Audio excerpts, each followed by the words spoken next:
فضلاء کے لیے ایک ہدایت یہ کی جاتی ہے کہ آپ ایک ہی علم میں آگے بڑھیں.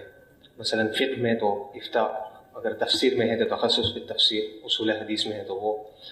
لیکن اکابر میں بعض کی ایسی مثال ملتی ہے جو ہر فن کے اندر ماہر تھے. تو اگر اس طریقے پر کوئی کرنا چاہتا ہے تو اس کے لیے کیا راہ عمل ہوگی؟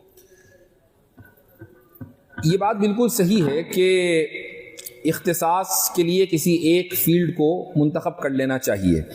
اس میں آدمی ذہنی تشویش میں مبتلا نہیں ہوتا.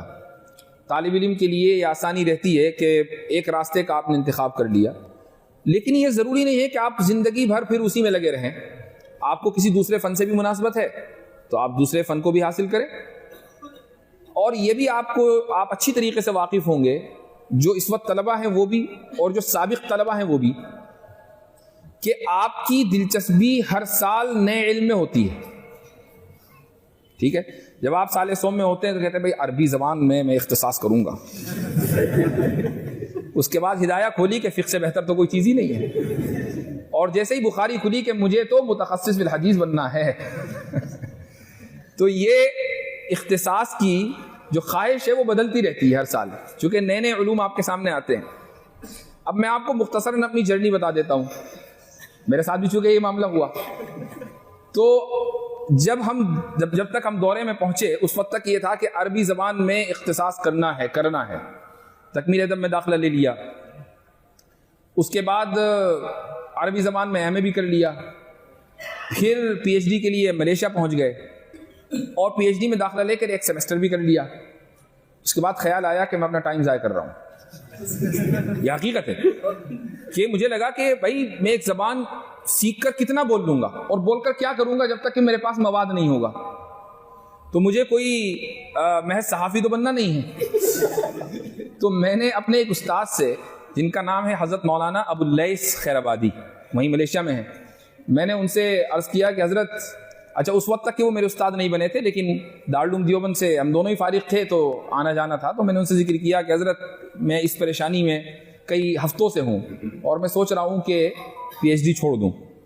اچھا وہ انتظار میں بیٹھے تھے، وہ کہنے لگے کہ نہیں تم میرے ڈپارٹمنٹ میں آ جاؤ فوراً، اور انہوں نے مجھے تخصص فی الحدیث میں کھینچ لیا. اب جب میں تخصص فی الحدیث پڑھنے لگا تو مجھے بہت اس میں دلچسپی پیدا ہو گئی. اگلے 4-5 سال اسی فن میں گزرے الحمدللہ. پی ایچ ڈی مکمل ہو گئی، اس کے بعد پڑھانے بیٹھے تو علم کلام سے دلچسپی ہو گئی، شرع عقائد میں پڑھا کر، اور اب اسی کی خدمت کر رہے ہیں ماشاءاللہ. تو یہ ضروری نہیں ہے کہ اگر آپ کا کسی ایک فیلڈ میں آپ نے اختصاص کر لیا، آپ نے تخصص کر لیا تو اب کوئی کانٹریکٹ ہو گیا قوم کے ساتھ کہ آپ اس سے نہیں ہٹ سکیں گے. ایسا نہیں ہے. جہاں آپ کو دلچسپی لگے وہ آپ کریں، اس کو سمجھیں. ہمارے اکابر کے دور میں چونکہ یہ اختصاصی شعبے قائم نہیں ہوئے تھے، بلکہ اس زمانے میں تو عالم کی سند بھی نہیں دی جاتی تھی.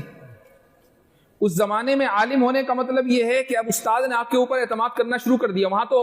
وہاں تو صورتحال یہ تھی کہ جلسہ ہو رہا ہے تو طلبہ مخالفت کر رہے ہیں کہ حضرت جلسہ نہ کریں، ہم اس لائق نہیں ہیں کہ قوم کے سامنے آپ ہمیں پیش کریں، اور اساتذہ کہہ رہے ہیں کہ نہیں ہمیں تمہارے اوپر اعتماد ہے، ہم تو پیش کریں گے. یہ تھا اس زمانے میں علم حاصل کرنے کا طریقہ. تو کوئی حد بندی نہیں تھی کہ 7 سال یا 6 سال یا 8 سال میں پڑھیں گے. کوئی 10 سال لیتا تھا، کوئی 12 سال لیتا تھا، جب وہ سمجھتا تھا کہ میں نے ان تمام علوم کو شروع سے لے کر آخر تک پڑھ لیا، اب وہ خدمت کے لیے جاتا تھا. تو اس وقت تو بالکل معاییر جو تھے وہ الگ تھے، اور ہمارے دور میں معیارات الگ ہیں. تو اب اختصاصات کا دور ہے، تو اگر کوئی استاد آپ کو یہ رائے دیتا ہے کہ آپ کسی ایک فن میں اختصاص کریں تو کریں، اور کرنے کے بعد خود اپنے آپ کو اپنے ٹٹولیں کہ آپ کی دلچسپی کس میں ہے. اگر اسی میں ہے تو اسی فیلڈ میں آپ آگے چلیں.